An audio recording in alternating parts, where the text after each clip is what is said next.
boss, you have a text message.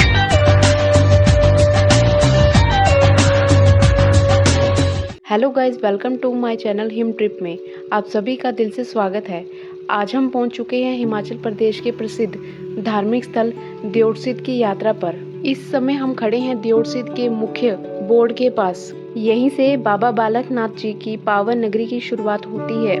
तो चलिए दोस्तों, बिना किसी देरी के निकलते हैं बाबा जी की नगरी दियोटसिद्ध की ओर। और कुछ ही देर बाद हम पहुंच जाते हैं दियोटसिद्ध के मुख्य चौक पर। जब तक हम यहाँ पहुँचे तब तक रात हो चुकी थी। पूरे क्षेत्र में एक अलग ही सुकून और शांति का माहौल था और आसपास की कई दुकानें भी बंद होने लगी थी। फिर भी जो दुकानें खुली थी वहाँ कुछ श्रद्धालु अपनी जरूरत का सामान खरीदते हुए दिखाई दे रहे थे। रात का ये शांत वातावरण अपने आप में एक अलग ही अनुभव दे रहा था। हम आपको आसपास की सराय, रुकने की जगह और पूरी मार्केट का नज़ारा दिखाते हैं। यहाँ श्रद्धालुओं के ठहरने के लिए कई सराय बनी हुई हैं, जहाँ हर साल दूर दूर से आने वाले श्रद्धालु रुकते हैं। थोड़ा आगे बढ़ते ही हमें मुख्य रास्ता दिखाई देता है, जहाँ से बाबा बालकनाथ जी के मंदिर की ओर जाता है और यही रास्ता मुख्य सराय की ओर भी जाता है। लेकिन उस समय मंदिर के कपाट बंद हो चुके थे, क्योंकि हम यहाँ पर लेट पहुँचे थे। इसलिए हमने सोचा कि पहले अपने रहने के लिए एक कमरा देख लिया जाए, ताकि सुबह जल्दी उठकर आराम से बाबा जी के दर्शन किए जा सकें।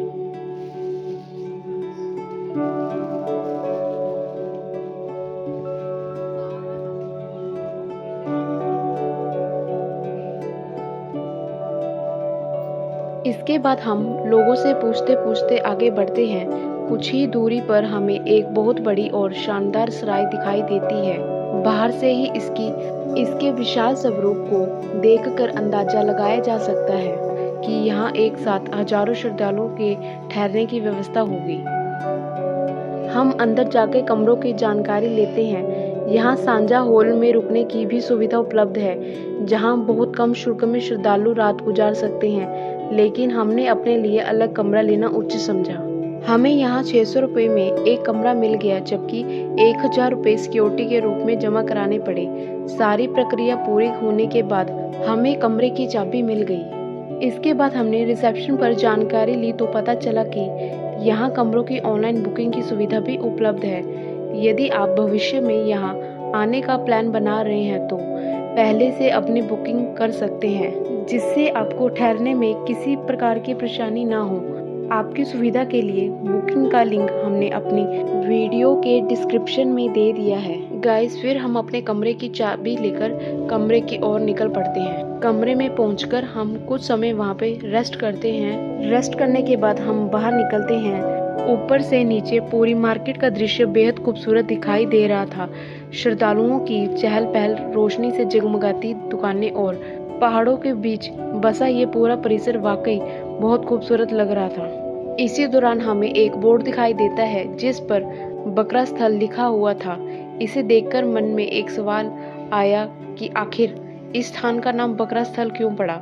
इस स्थान का दियोटसिद्ध की प्राचीन मान्यताओं से विशेष संबंध माना जाता है। पुराने समय में श्रद्धालु अपनी मनोकामना पूरी होने पर यहाँ यादगार रूप से बकरे का चढ़ावा अर्पित करते थे। समय के साथ ये परंपरा बदल गई, लेकिन इस स्थान का नाम आज भी उसी इतिहास की याद दिलाता है। तो गाइस, अब हम डिसाइड करते हैं कि क्यों ना पहले नीचे वाली मार्केट घूम ली जाए और वहाँ का माहौल भी देख लिया जाए। हम धीरे धीरे मार्केट की तरफ बढ़ने लगते हैं, तभी हमारी नज़र सामने लगे लंगर हॉल के बोर्ड पर पड़ती है। बोर्ड देखते ही हमें याद आता है कि सुबह से लगातार घूमने और शूटिंग करने में हम इतने व्यस्त थे कि कुछ खाया ही नहीं था। अब तक अच्छी खासी थकान भी महसूस होने लगी थी। ऐसे में हम सोचते हैं कि क्यों ना पहले बाबा जी का प्रसाद ग्रहण कर लिया जाए और फिर आगे की यात्रा जारी रखी जाए। गाइस, आगे बढ़ते हुए हमें कई महापुरुषों और संतों की मूर्ति दिखाई देती है, जो इस पवित्र धाम से जुड़े रहे हैं। आगे बढ़ते हुए हमें यहाँ 2 समाधि स्थल दिखाई देते हैं। ये समाधियाँ दियोटसिद्ध पीठ की महंत परंपरा से जुड़े पूजनीय संतों की है। इनमें पहली समाधि श्री 1008 महंत कृपाल गिरी जी महाराज की है, जबकि दूसरी समाधि श्री 1008 महंत शक्ति गिरी जी महाराज की है। गाइस, इन महंतों ने अपने जीवन काल में बाबा बालकनाथ जी के इस पवित्र धाम की सेवा और व्यवस्था को आगे बढ़ाने में महत्वपूर्ण योगदान दिया है। अब हम धीरे धीरे लंगर हॉल की तरफ बढ़ रहे हैं। प्रवेश द्वार पर लंगर के समय की पूरी जानकारी लिखी हुई है। गर्मियों में यहाँ दोपहर 11 बजे से 3 बजे तक और रात 8 बजे से 11 बजे तक लंगर चलता है।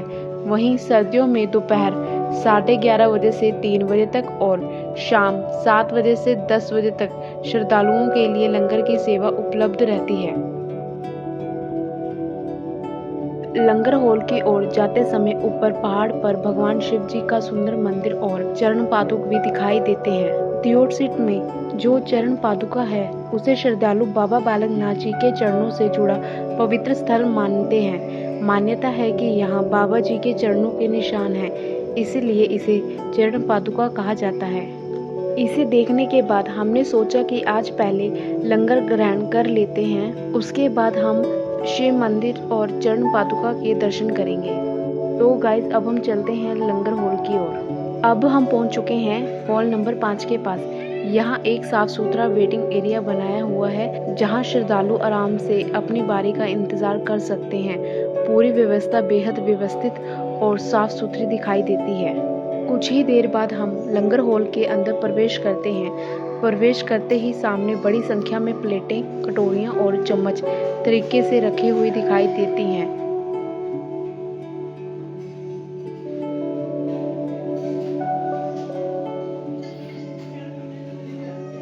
यहीं पास में बर्तन धोने की व्यवस्था भी की गई है। यहाँ की एक बात मुझे सबसे अच्छी लगी, लंगर ग्रहण करने के बाद हर श्रद्धालु अपनी प्लेट खुद धोता है और निर्धारित स्थान पर वापस रखता है। किसी कर्मचारी के भरोसे प्लेटें छोड़ने की बजाय हर व्यक्ति सभ्य सेवा करता है। हमें ये व्यवस्था बहुत अच्छी लगी। इसके बारे में आपकी क्या राय है, आप हमें कमेंट करके ज़रूर बताएं। अब हम भी अपनी प्लेट लेकर पंक्ति में बैठ जाते हैं। आज लंगर में हमें चपाती, चावल और मूंग की दाल का प्रसाद मिला। बैठने की व्यवस्था भी बहुत आरामदायक थी। नीचे साफ दरी बिछी हुई थी और सामने एक छोटा सा स्टैंड बना हुआ था, जिस पर प्लेट रखकर आराम से भोजन किया जा सकता है। इससे बार बार झुकना नहीं पड़ता और श्रद्धालुओं को काफी सुविधा मिलती है। बाबा जी के आशीर्वाद से मिला ये प्रसाद भोजन बेहद स्वादिष्ट और संतोष देने वाला था। लंगर में परोसा गया हर व्यंजन सादगी के साथ साथ श्रद्धा और सेवा भाव से भरपूर था, जिसका स्वाद लंबे समय तक याद रहने वाला है। प्रसाद ग्रहण करने के बाद हम भी अपनी प्लेट खुद धोते हैं और निर्धारित स्थान पर वापस रख देते हैं।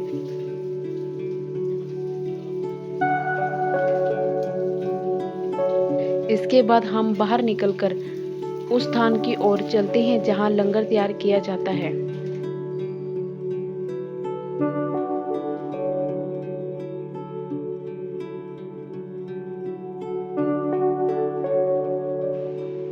यहाँ लगी टाइलों पर उन श्रद्धालुओं के नाम अंकित हैं जिन्होंने बाबा जी के चरणों में अपनी श्रद्धा अर्पित करते हुए मंदिरों के निर्माण और विकास कार्यों में योगदान दिया है।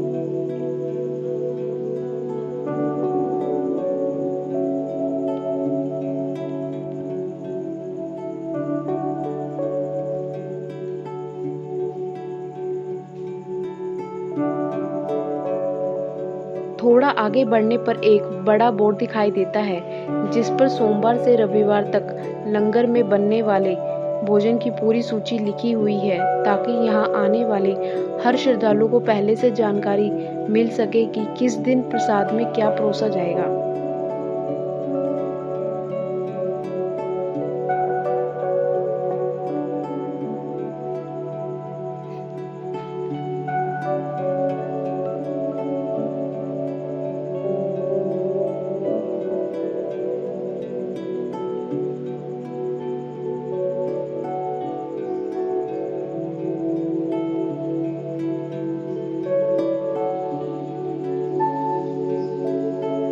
लंगर ग्रहण करने के बाद अब हम एक बार फिर बाबा बालकनाथ जी के मुख्य मंदिर की ओर बढ़ते हैं। जैसे ही हम मुख्य प्रवेश द्वार के पास पहुंचते हैं तो नीचे की ओर जाती हुई लंबी सीढ़ियां दिखाई देती हैं। रात होने की वजह से यहाँ का नज़ारा बिल्कुल अलग ही था। चारों तरफ गहरी शांति थी और इक्का दुक्का श्रद्धालु ही दिखाई दे रहे थे। हम जब यहाँ पहुंचे तब मंदिर के कपाट बंद हो चुके थे, इसलिए हमने सोचा कि क्यों न इस समय चरण पादुका मंदिर और भगवान शिव जी के दर्शन कर लिए जाएं। इससे सुबह हमारा समय भी बच जाएगा और सुबह सीधे बाबा बालकनाथ जी के दर्शन करके अपनी आगे की यात्रा जारी रखेंगे।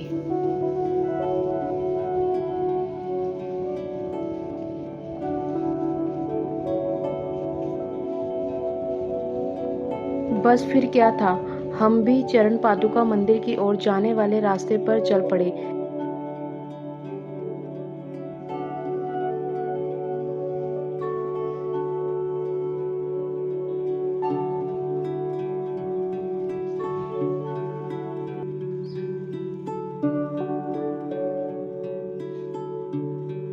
जैसे जैसे हम ऊपर चढ़ते जा रहे थे, वैसे वैसे नीचे दूर दूर तक जगमगाती हुई लाइटों का नज़ारा और भी खूबसूरत होता जा रहा था। रात के अंधेरे में ये दृश्य वाकई देखने लायक था। हमने भी इस खूबसूरत नज़ारे को अपने कैमरे में कैद किया। इस पूरे रास्ते में जगह जगह अच्छी लाइटों की व्यवस्था की गई है, जिससे रात के समय भी श्रद्धालुओं को आने जाने में किसी तरह की परेशानी नहीं होती। थोड़ा और ऊपर पहुंचने पर हमें अपनी वही सराय दिखाई दी जहां हमने कमरा लिया था। ऊपर से अपना कमरा देखकर एक अलग ही खुशी महसूस हो रही थी। थोड़ा आगे बढ़ने पर हमें भगवान हनुमान जी का एक छोटा सा सुंदर मंदिर दिखाई देता है। हम भी हनुमान जी को प्रणाम करते हैं और उनके आशीर्वाद के साथ आगे की ओर बढ़ जाते हैं। करीब 15-20 सीढ़ियां ही बाकी थी कि दूर से ही हमें दिखाई दे गया कि ऊपर वाले मंदिर के कपाट भी बंद हो चुके हैं।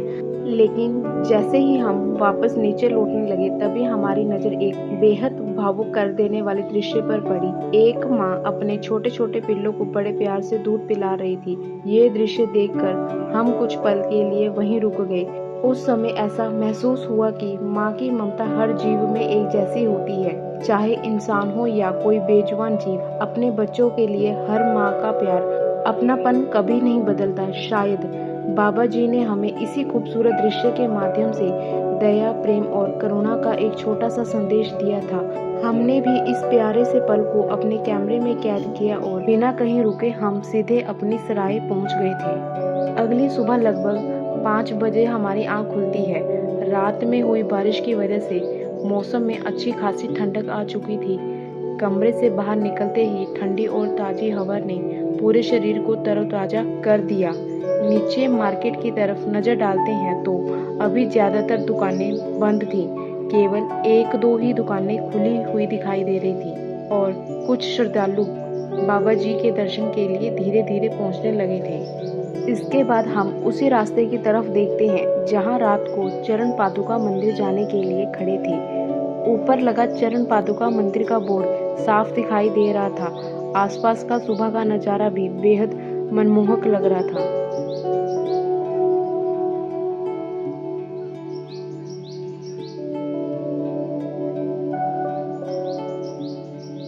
थोड़ी देर बाद हमारी नज़र यहाँ के असली जेम्स बॉन्ड पर पड़ती है। जी हाँ, यहाँ के बंदरों की फुर्ती देखकर हम भी हैरान रह गए। कोई बिजली की तारों पर दौड़ रहा था तो कोई एक रस्सी से दूसरी रस्सी पर बड़े आराम से संतुलन बनाकर चल रहे थे। सच कहूँ तो ये नज़ारा देखकर जेम्स बॉन्ड की याद आ गई। बंदरों की फुर्ती और बैलेंस वाकई कमाल का था। अब हम पूरी तरह तैयार होकर बाबा बालकनाथ जी के मुख्य मंदिर की ओर चल पड़ते हैं। सुबह का समय होने की वजह से अब यहाँ श्रद्धालुओं की संख्या भी धीरे धीरे बढ़ने लगी है। जो दुकानें रात को बंद थी, अब उनमें से ज़्यादातर दुकानें खुल चुकी हैं। दुकानदार अपनी दुकानें सजा रहे हैं और मंदिर परिसर के कर्मचारी भी सफाई व्यवस्था में लगे हुए हैं। पूरे परिसर में एक नई ऊर्जा और भक्तिमय माहौल महसूस हो रहा है। हमने सोचा कि बाबा जी के दर्शन से पहले प्रसाद ले लिया जाए।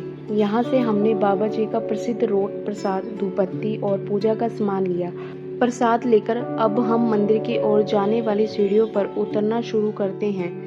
मंदिर परिसर में श्रद्धालुओं की सुविधा और अनुशासन का विशेष ध्यान रखा जाता है, इसलिए जहाँ अनुमति हो वहीं तक कैमरे का उपयोग करना चाहिए और मंदिरों के नियम का सम्मान करना चाहिए।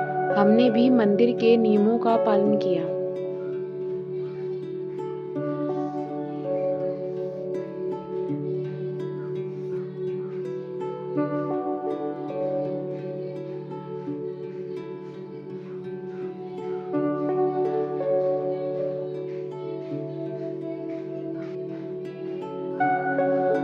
आगे बढ़ते हुए हमें वह स्थान दिखाई देता है जहां से महिलाएं बाबा बालकनाथ जी के दर्शन करती हैं। बहुत से लोगों के मन में ये सवाल आता है कि महिलाएं गर्भगृह तक क्यों नहीं जा पाती। आगे आपको इसके बारे में विस्तार से बताएंगे, लेकिन उससे पहले चलिए बाबा जी के पावन दर्शन कर लेते हैं। इसके बाद हमें भी बाबा बालकनाथ जी के दर्शन करने का सौभाग्य प्राप्त होता है।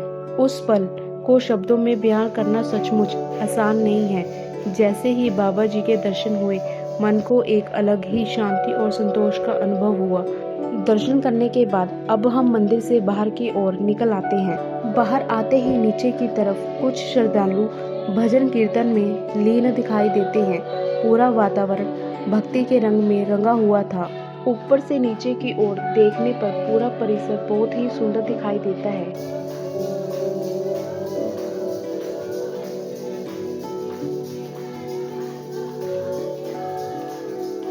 सामने पहाड़ी पर बना लंगर हॉल भी साफ दिखाई दे रहा था। सच कहूं तो ऊपर से इस पूरे पवित्र धाम का दृश्य देखने का अपना ही आनंद है। चारों तरफ फैले हरियाली, पहाड़ों के बीच बना मंदिर परिसर और भक्तिमय वातावरण इस यात्रा को और भी यादगार बना देता है।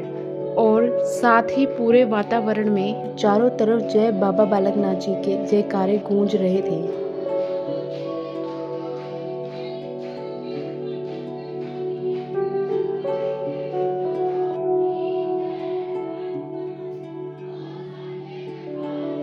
इसी दौरान हमारी नज़र मंदिर परिसर में प्रज्वलित अखंड धूनी पर पड़ती है।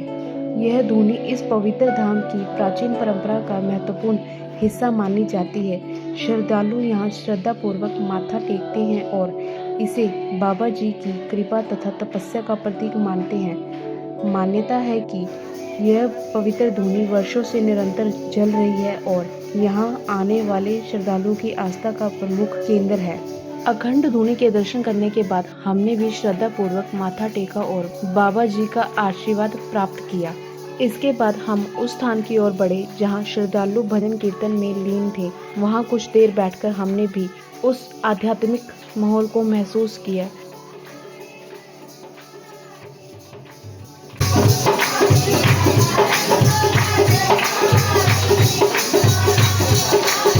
बाबा बालकनाथ जी के पावन दर्शन करने और कुछ समय तक यहाँ चल रहे भजन कीर्तन का आनंद लेने के बाद अब हम वापस मुख्य बाजार की ओर चल पड़ते हैं।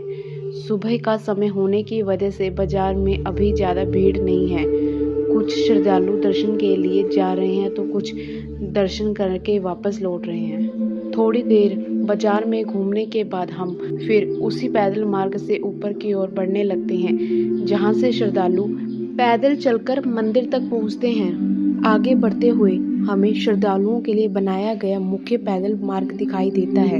साथ ही ऊपर जाती हुई लंबी सीढ़ियां भी नजर आती हैं। अभी सुबह का समय है, इसलिए यहाँ ज़्यादा भीड़ नहीं दिखाई दे रही, लेकिन अगर आप यहाँ चैत्र या श्रावण मास के मेलों के दौरान आए तो यही रास्ता श्रद्धालुओं से पूरी तरह भर जाता है।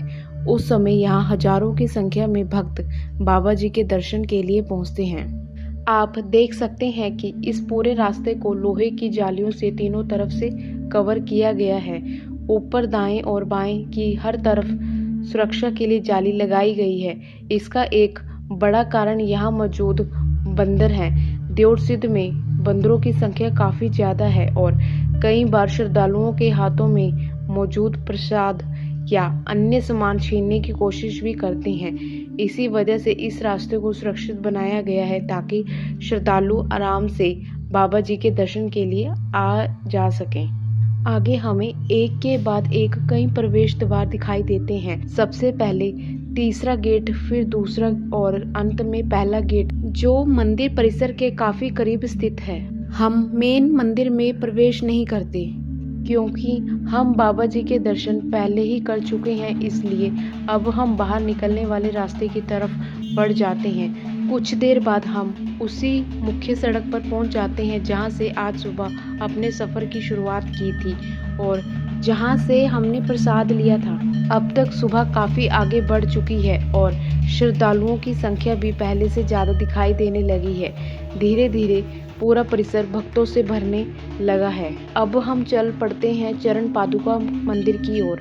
अगर आपने वीडियो का पिछला हिस्सा देखा होगा तो आपको याद होगा कि रात के समय में ये मंदिर बंद था और हम इसके दर्शन नहीं कर पाए थे, इसलिए अब मंदिर के दर्शन करने जा रहे हैं। ऊपर चढ़ते हुए हमें रास्ते में एक दिलचस्प दृश्य दिखाई देता है। यहाँ बहुत सारे छोटे छोटे पत्थर एक दूसरे के ऊपर रखे हुए नजर आते हैं। ऐसा लगता है मानो किसी ने पत्थरों से छोटी छोटी मीनारें बना दी हों। सच कहूँ तो हमें इसके बारे में कोई विशेष जानकारी नहीं मिली। अगर आपको इसके पीछे का कारण पता हो तो कमेंट करके ज़रूर बताइएगा। हम भी जानना चाहेंगे कि आखिर श्रद्धालु इन पत्थरों को इस तरह क्यों सजाते हैं। रास्ते में चलते हुए हमें रात और दिन के दृश्य का अंतर भी साफ दिखाई देता है। कल रात दूर पहाड़ों पर जगमगाती रोशनी किसी सपने जैसी लग रही थी। हर तरफ चमकती हुई लाइटें दिखाई दे रही थी, लेकिन अब दिन निकल चुका है। वही पहाड़, वही घर और वही रास्ते बिल्कुल अलग रूप में नजर आ रहे हैं। रात की चमक की जगह अब पहाड़ों की प्राकृतिक सुंदरता दिखाई दे रही है। आगे बढ़ते हुए हम एक बार फिर हनुमान जी के मंदिर के पास पहुंचते हैं। रात को भी हमने यहाँ दर्शन किए थे और अब सुबह फिर से बजरंगबली के दर्शन करने का सौभाग्य मिल रहा है।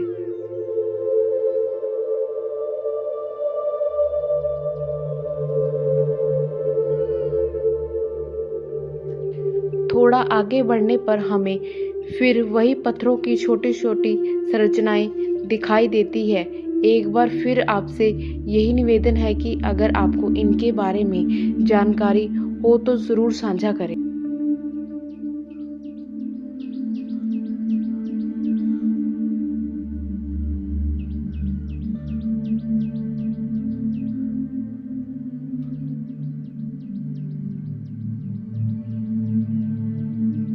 अब हम ऊपर पहुंचते हैं और पीछे मुड़कर नीचे की ओर देखते हैं। यहाँ से पूरा रास्ता बेहद सुंदर दिखाई देता है।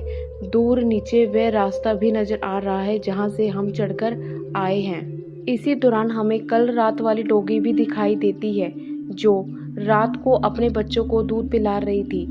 डॉगी तो दिखाई दे रही है लेकिन उसके बच्चे कहीं नजर नहीं आ रहे। हमने भी बच्चों को इधर उधर देखा पर हमें बच्चे दिखाई नहीं दिए। आगे बढ़ते हुए हम एक बार फिर लंगर हॉल और सराय की तरफ कैमरा घुमाते हैं। सुबह की शांति में ये पूरा परिसर काफ़ी सुंदर दिखाई दे रहा है। कुछ ही देर में हम चरण पादुका मंदिर परिसर में पहुंच जाते हैं। रात को जो मंदिर बंद था अब मंदिर खुल चुका है। अंदर प्रवेश करते ही हमें शिवलिंग के दर्शन होते हैं जिस पर जल अर्पित किया गया है।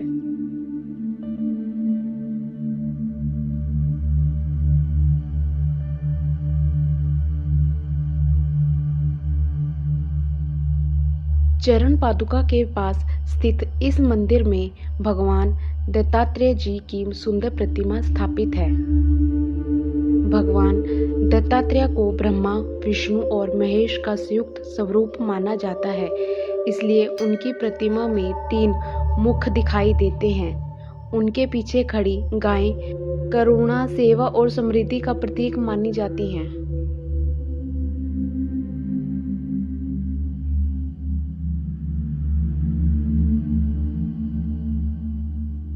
हम श्रद्धा पूर्वक भगवान शिव के दर्शन करते हैं, मंदिर की घंटियां बजाते हैं और परिसर में स्थित अन्य देवी देवताओं के मंदिर के भी दर्शन करते हैं। यहाँ कई सुंदर प्रतिमाएं स्थापित है जो इस स्थान की आध्यात्मिक गरिमा को और बढ़ाती है। सुबह का समय होने की वजह से यहाँ अभी पुजारी जी दिखाई नहीं देते। शायद हम काफ़ी जल्दी पहुँच गए हैं, इसलिए हम सभी ही श्रद्धापूर्वक सभी मंदिरों के दर्शन करते हैं। वातावरण बेहद शांत और आध्यात्मिक महसूस हो रहा है। इसीलिए हम यहाँ मौजूद सभी मंदिरों में श्रद्धापूर्वक माथा टेकते हैं, सभी देवी देवताओं के दर्शन करते हैं और उनका आशीर्वाद प्राप्त करते हैं। अब बात करते हैं कि देवसिद्ध में महिलाओं को बाबा बालकनाथ जी की गुफा के बिल्कुल पास जाकर दर्शन करने की अनुमति क्यों नहीं होती। देवसिद्ध में प्राचीन मान्यता है कि बाबा बालकनाथ जी आजीवन ब्रह्मचारी रहे। इसी परंपरा और श्रद्धा का स्मरण करते हुए महिलाएं गर्भगृह में प्रवेश नहीं करती, बल्कि दूर से ही बाबा जी के दर्शन करके उन्हें प्रणाम अर्पित करती हैं। इसके बाद हम शनिदेव मंदिर में पहुंचते हैं और वहां भी माथा टेक कर आशीर्वाद प्राप्त करते हैं। फिर हम मुख्य चरण पादुका मंदिर में पहुंचते हैं और श्रद्धा पूर्वक बाबा जी के चरणों में अपनी मनोकामनाएं अर्पित करते हैं।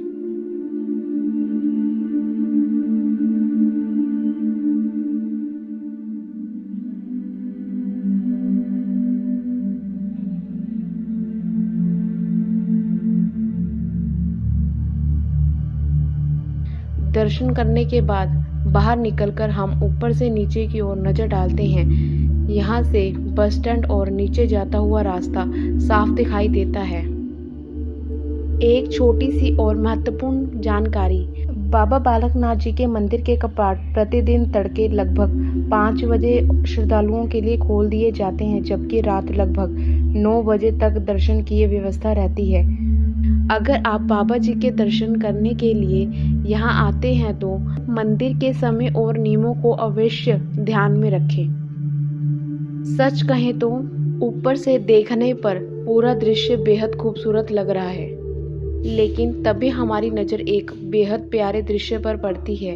एक छोटा सा बंदर अपनी माँ के साथ खेल रहा है। उसकी शरारतें और उसकी मासूमियत देखने लायक है। कुछ देर तक हम इस खूबसूरत दृश्य को कैमरे में कैद करते हैं।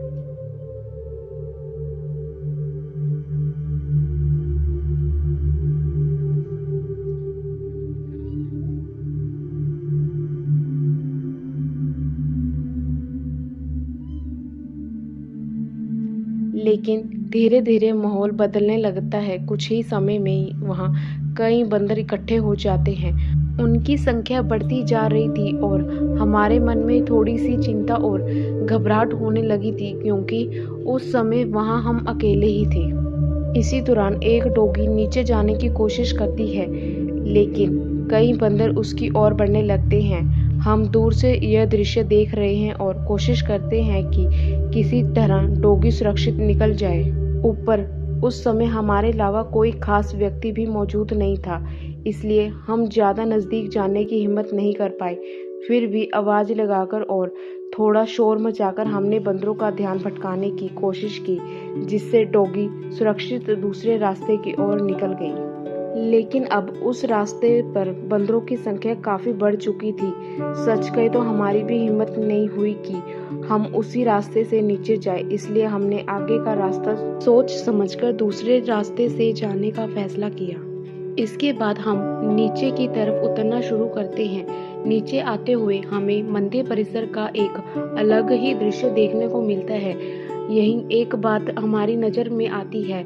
मंदिर परिसर के ऊपर खुले आसमान में काफ़ी संख्या में झंडे और बाबा बालकनाथ जी की तस्वीरें लगी हुई हैं। समय के साथ बारिश, धूप और मौसम की मार से इनमें से कई खराब होती हुई तस्वीरें और झंडे हमें स्पष्ट रूप से दिखाई दे रहे हैं। हमें व्यक्तिगत रूप से ये बात थोड़ी खटकी, क्योंकि श्रद्धालु इन्हें पूरी श्रद्धा और आस्था के साथ यहाँ अर्पित करते हैं।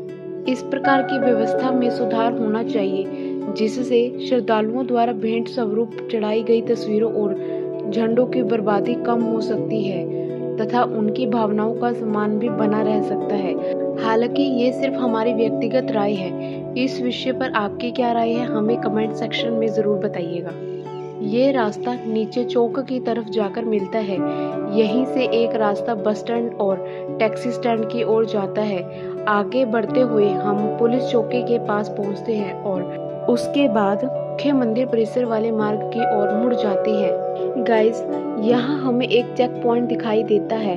दरअसल परिसर की सुरक्षा के लिए यहाँ 2 चेक पॉइंट बनाए गए हैं, एक ऊपर और एक नीचे, ताकि कोई भी संदिग्ध या अनजान वाहन बिना अनुमति परिसर के अंदर प्रवेश न कर सके।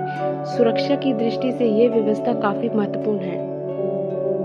आगे हमें एक सूचना बोर्ड दिखाई देता है, जिसमें आसपास के प्रमुख स्थानों और मार्गों की जानकारी दी गई है।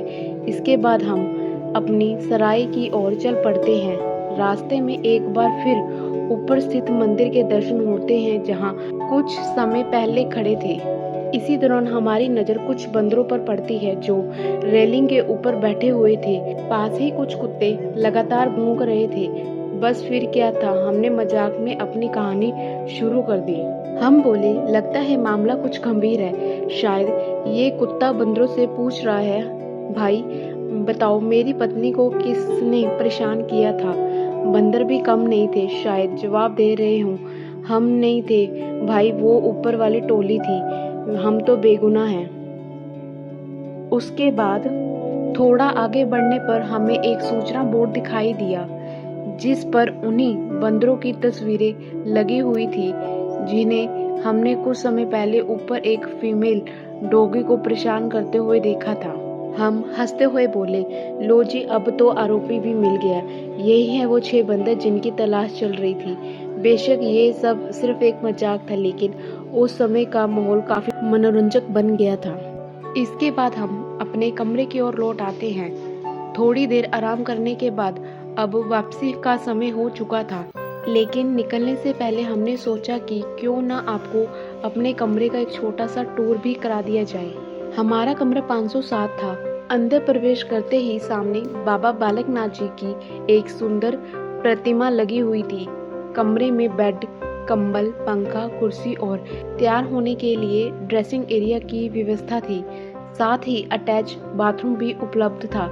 इस कमरे में लगभग 6 लोग आराम से रुक सकते हैं। 3 लोग बेड पर और बाकी लोग नीचे मैट बिछाकर आराम कर सकते हैं। कुल मिलाकर हमें कमरा काफी अच्छा और सुविधाजनक लगा। विशेषकर परिवार के साथ आने वाले श्रद्धालुओं के लिए यह एक अच्छा विकल्प साबित हो सकता है।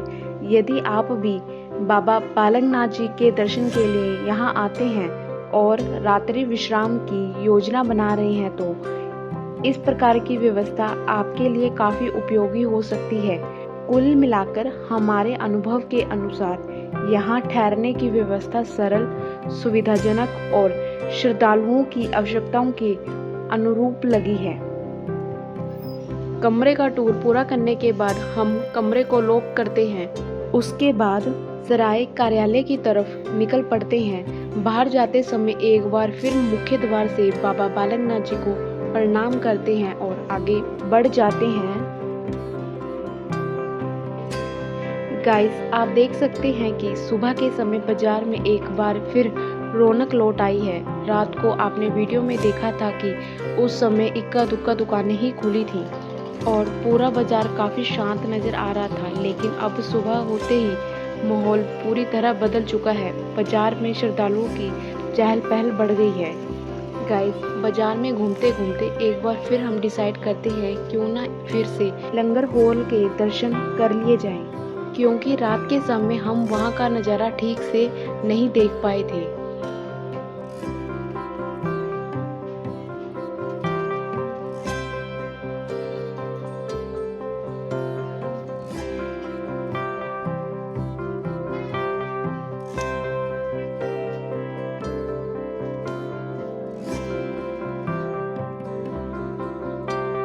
लंगर हॉल की तरफ बढ़ते हुए हमें एक सुंदर परिसर दिखाई देता है। वहां से नीचे मंदिर परिसर और टैक्सी स्टैंड का शानदार दृश्य भी दिखाई देता है।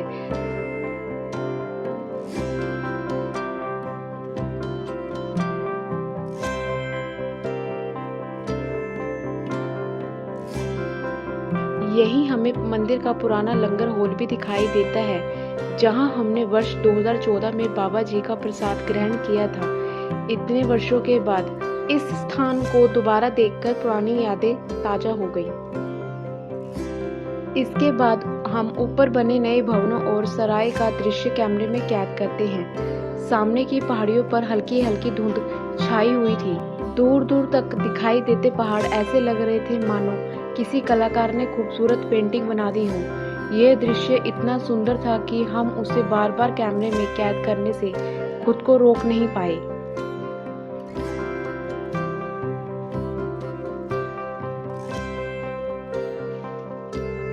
इसके बाद हम सराय कार्यालय में पहुंचकर कमरे की चाबी जमा कर देते हैं, जहां कमरा लेते समय हमने 1000 रुपये की सिक्योरिटी जमा कराई थी। चेकआउट की प्रक्रिया पूरी होने के बाद 600 रुपये कमरे का किराया काट लिया गया और बाकी 400 रुपये वापस लौटा दिए गए। पूरी कार्यवाही काफ़ी आसान और तेज रही। कुछ ही सेकंडों में सभी औपचारिकताएं पूरी हो गई। इसके बाद हम नीचे वाले चेक पॉइंट से बाहर निकलते हैं और सातलाई की ओर जाने वाले मार्ग पर आगे बढ़ते हैं। लेकिन उससे पहले एक ज़रूरी बात, बाबा बालकनाथ धाम की हमारी यात्रा को हम 3 भाग में आपके सामने लेकर आएंगे। पहला भाग आपने अभी देखा, जिसमें हमने मंदिर परिसर, चरण पादुका सराय और आसपास के प्रमुख स्थानों की जानकारी साझा की।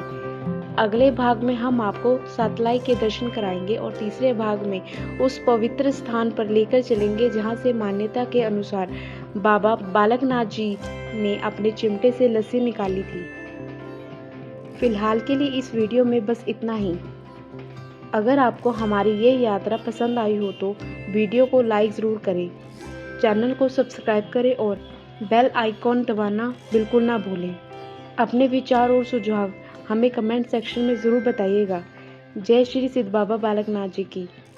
मिलते हैं अगले भाग में। धन्यवाद।